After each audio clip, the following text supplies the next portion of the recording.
आज मैं 2016-2017 के समय से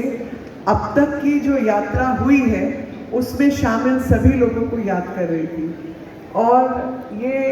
एक ऐसा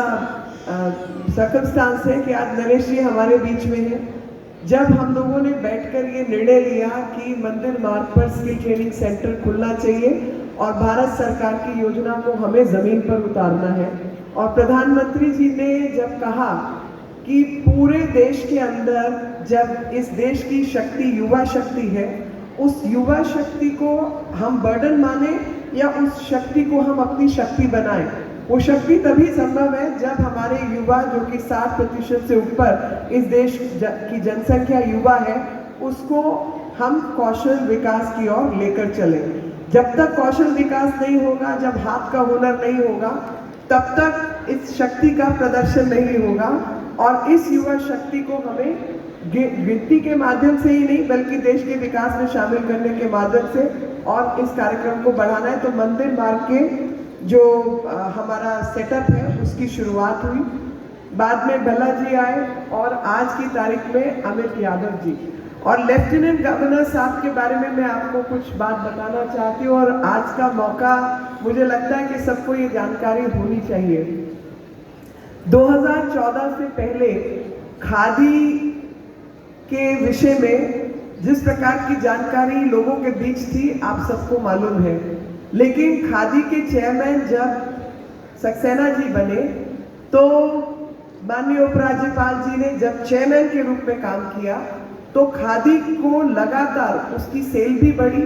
और प्रधानमंत्री कौशल विकास के कार्यक्रम भी हुए और पीएमजीपी के अंदर उन सब लोगों को एंटरप्रेन्योरल जो लोन्स आदि की ज़रूरत थी या जो भी ग्रामीण क्षेत्र में देश के अन्य विकासशील क्षेत्रों में ज़रूरत थी, उन सबको पूरा कर कर एक देश की प्रगति में जो सहयोग माननीय राज्यपाल उपराज्यपाल महोदय के हाथों हुआ, वो काम की भी सबको जानकारी होनी चाहिए। ये हैंड्स ऑन व्यक्ति है, इनको एक्चुअली पता है कि ज़मीन पे क्या चल रहा है और लोगों की क्या ज़रूरत है, और उसी के रहते इतने बड़ी संख्या में लोगों को एंटरप्रेन्योरल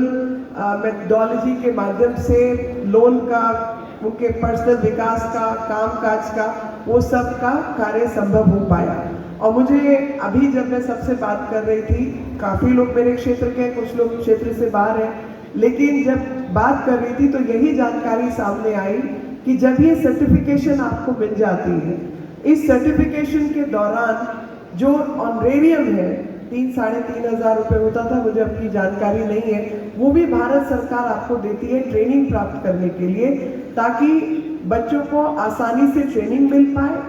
और उस ट्रेनिंग के बाद वो सब रोजगार के योग्य हो जाए और उस योग्यता के आधार पर कई जगह पर उनको काम भी मिल पाए। मुझे आज भी याद है कि सोलर इंजीनियर्स और सोलर मामा करके भारत सरकार का हम एक कार्यक्रम चलाते विदेश मंत्रालय के द्वारा, लैटिन अमेरिका, अफ्रीका, कई ऐसी जगहों पर जहां हम सोलर मामास की ट्रेनिंग देते हैं। तो जब सोलर मामास बैकफुट कॉलेज के माध्यम से ट्रेनिंग देते हैं तो दिल्ली जैसे जगह पर और देश के अन्य भागों में जहां पर भी सोलर इंजीनियर्स की ज़रूरत है जो कि ग्राउंड के ऊपर पैनल्स को असेंबल कर सके, उसकी मेंटेनेंस कर सके, उस कार्य क्षेत्र में भी जिन बच्चों ने काम किया उस समय पर, तो उन लोगों को तकरीबन 15 से 25 हज़ार की नौकरी सीधी मिल रही थी। तो अभी कुछ एक ऐसे प्रोग्राम्स हमको दोबारा से शुरू करने की आवश्यकता है। साथ ही बहुत सारी स्किल्स, जैसे अभी हमारे यहाँ से ट्रेन जो प्लम्बर है, सर्टिफाइड प्लम्बर है, उनको कतर में नौकरी मिल गई, तो जाहिर तौर पर एकदम से जो उनका स्केल है वो बढ़ जाता है। तो जब भारत सरकार migration and mobility agreement sign करती है अन्य देशों के साथ,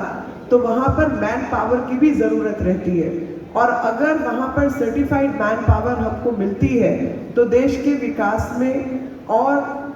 जो ये रिपैट्रिएशन होती है, हमारे यहाँ पर जो लोग सब जाकर वहाँ पर काम करते हैं और देश में पैसा भी भेजते हैं, उससे भी देश की तरक्की में काफ़ी लाभ मिलता है, साथ ही परिवारों को भी लाभ मिलता है। तो सर्टिफिकेशन उस लेवल की हो जो इंटरनेशनली एक्सेप्टेड हो, उस पर भी हम और ध्यान दें। साथ ही